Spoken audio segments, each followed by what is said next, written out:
So I got something new for you, something that I actually tried a couple of months ago. I didn't tell you about it, but I recently revisited it because think about this. So if you're trying to have a side hustle this year to make some money, right? A lot of these apps in the gig economy, they require your personal vehicle, right? The rideshare, the food delivery, the parcel delivery, whatever it is. So today I want to give you the high level kind of revisit, right? My new first experience with this platform that may allow you to do that, make money without a vehicle because, hey, I mean, if we can make money with the comfort of our home, that's a niche that needs some really strong options that I haven't seen yet. So this platform's called UserTesting. It's in the survey niche.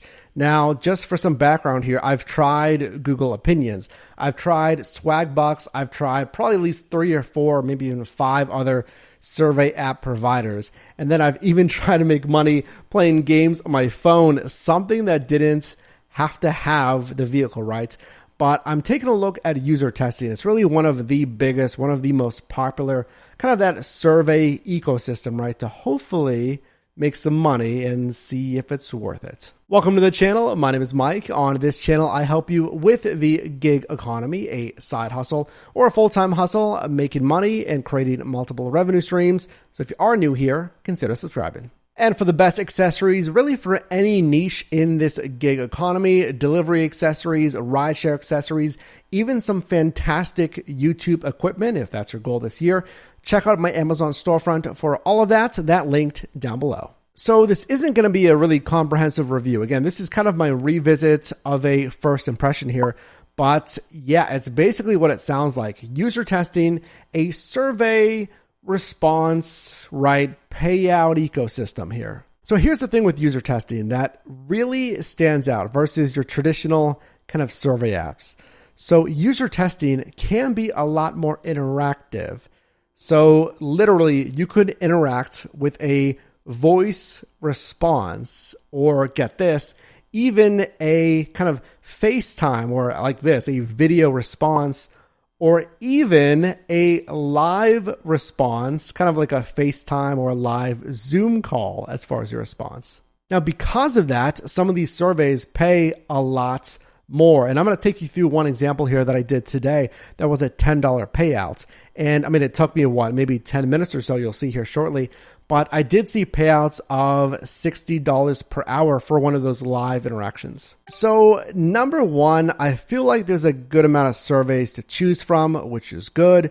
Again, there's different payouts and there's traditional surveys, there's audio responses, there's the video responses, and then there's the interactive feedback. So there's a lot of different options there, right? Which can be good or bad. You can, of course, select the ones that you want to take here. Now, here's kind of a gripe that I've had that we're going to have to watch with this is a lot of these, they're kind of screened first before you can actually be activated to take the actual payout survey. So they're really looking for different use cases, different demographics. They're saying, hey, do you have a business that has a website? We'll see that here shortly. That's one that I took.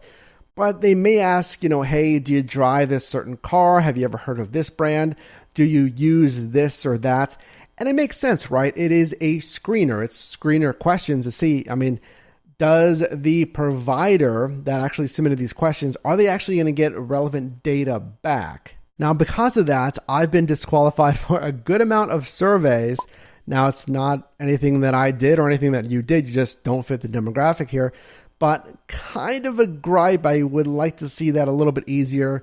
Maybe surveys that even would pay less that don't have screener questions. Now, the only other thing kind of on a high level here, the first take, right, is some of these surveys are mobile only and then some are, laptop or desktop. So I found that Chrome really works best. That's not really a big deal, right? But there is an app, you download it on your phone, of course. Same kind of thing, didn't qualify for some of those, just depends on the survey. So with that, let's jump into a survey that I did qualify for, that $10 payout, and see how it went. All right, digital readiness for small businesses, I believe that says. Which of the following secure payment methods do you allow for your customers? We do debit, credits, app-based, I believe. No other. So I'm using Podia, which is a course hosting website. So it's whatever Podia uses. I'm sure they use debit and credit, and then I believe there's PayPal in there as well. Which of the following e-commerce capabilities do you use currently? Check all that apply. Point of sale, because again, I'm using Podia. Podia integrates the point of sale into the purchase. Market integration, no. Service solutions. I don't think we do email. Podia has email. I don't think they do SMS. Okay. Which of the following features have you enabled on your website? Okay, enabled analytics for website metrics. Via Google. I mean, I use Google Analytics. I mean, it's not directly through Podia. I'll say yes. I believe Podia has SSL on their end. Yes, it is mobile friendly. Okay. Which of the following activities do you engage in to improve SEO? That is search engine optimization. I mean, it's not built for SEO. It's simply a course hosting website. It has other features. Yeah. I mean, my business is content creation on YouTube, so I do a whole lot of SEO on YouTube. I mean, that's my channel, you could call it as my website. So on that, I do a lot of keywords, but not on my website, which is yourdrivermike.com. I'm going to say none, just because of yourdrivermike.com. I actually own that domain versus, youtube.com/yourdrivermike. I mean, I don't fully own that, so I'm going to skip that in that sense.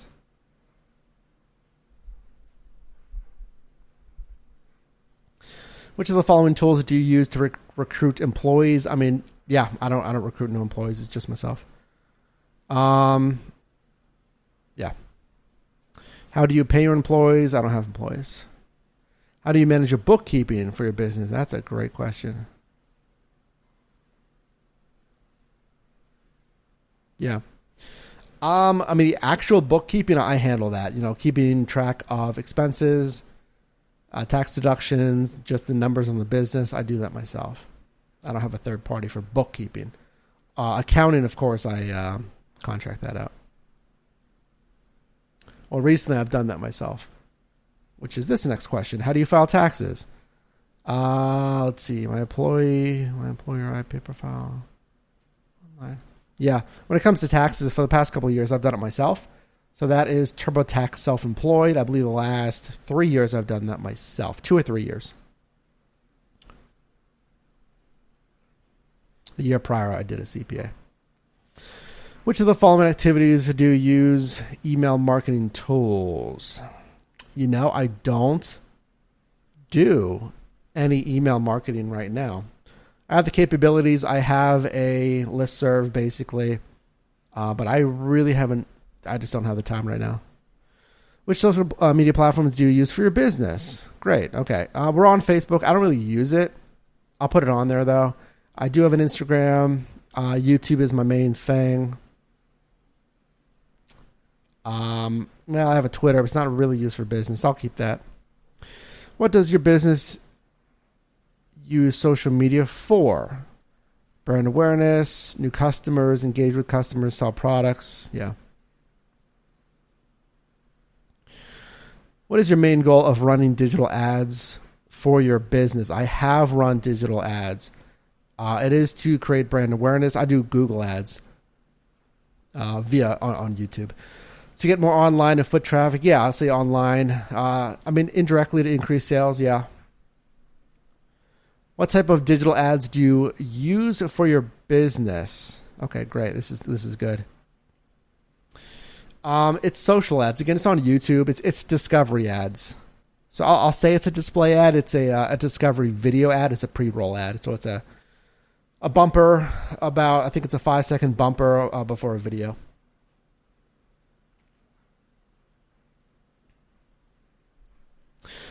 Do you use a content management system for website, social media platforms to do any of the following? A content management system.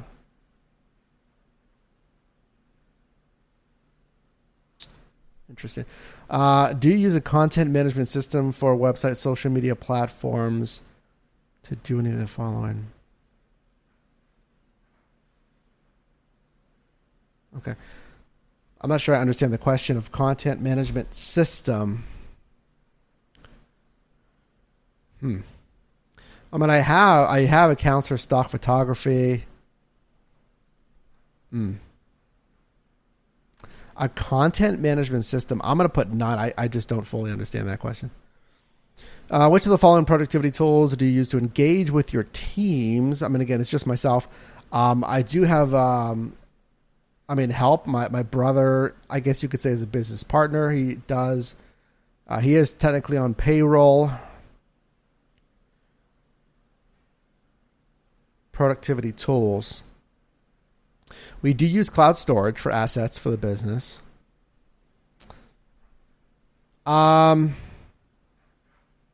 Instant message. It's just via text message. It's not really instant message. I don't know if I should click that. We don't use Slack or Teams.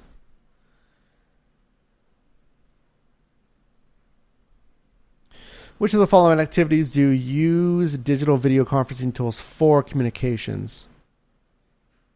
Okay.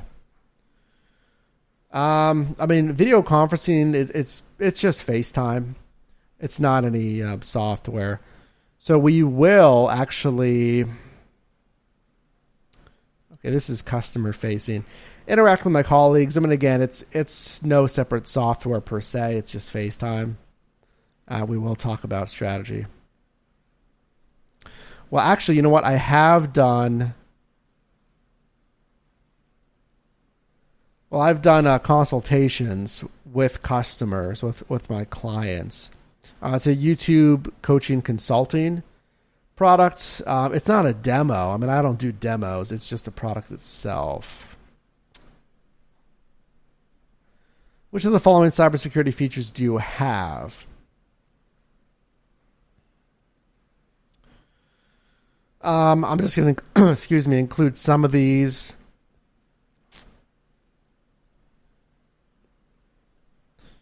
Which I believe is in part via Hoover, the domain host, a little bit of Podia as well. That's kind of integrated with all of this. Which of the following marketing tactics do you use for your business? User-generated content, video, blogs, I'd say. Being in the content creation space. All right, so I'm going to click submit. This is done. Okay, your response has been recorded.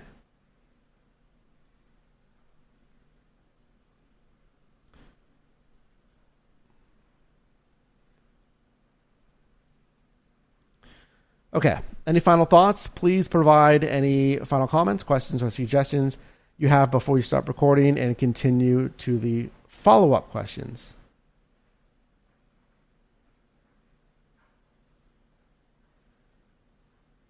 No, just that one question that seemed a little confusing there. All right, I'm going to click stop recording. All right, folks. So we have completed that survey. I really couldn't talk to you during that because obviously that would kind of be confusing to the submitters here. Okay, so it literally submitted my screen recording and my audio that you heard there because it was taking audio from my my AirPods here. So they the respondents would actually hear all of that. So keep that in mind if you're doing anything like this. Once you click this record button, you can see it's grayed out. It's not recorded anymore. Once you click that, it is live. It is a live mic and it is recording. And that should take us back to the home screen. Yes, well, they have it. Pretty straightforward here. And you can see, this is the dashboard. So you have a bunch of prompts here like, hey, do this. See if you qualify. Click here. See if you qualify. Hey, we're doing some new stuff here. See if you qualify. So, I mean, my experience with user testing is, I mean, there's a lot. I mean, if you see here, these are all different opportunities. Now, what I have seen is this will kind of duplicate, repeat itself. So I don't think these are all original. And then you will see here, it's Mac or a computer. Here's right here. Right here's a face recording. So there you go, folks. So you can see if there is a survey that will require face recording, your webcam or something else, it will be disclosed there. So if you have privacy concerns, you don't want to do that, you can clearly see that, which is nice. And the one that we clicked on, what was that? Maybe a $10 payout. You can see clearly the payouts right here. So what's going to happen now is my completed test is going to be reviewed. So the submitters, they're going to review it. They're going to watch my screen recording. They're going to listen to my commentary. And everything's squared away there. Then I'll get the full payout. Now, what they're really looking for is completeness. So let's say, we're taking that quiz, right?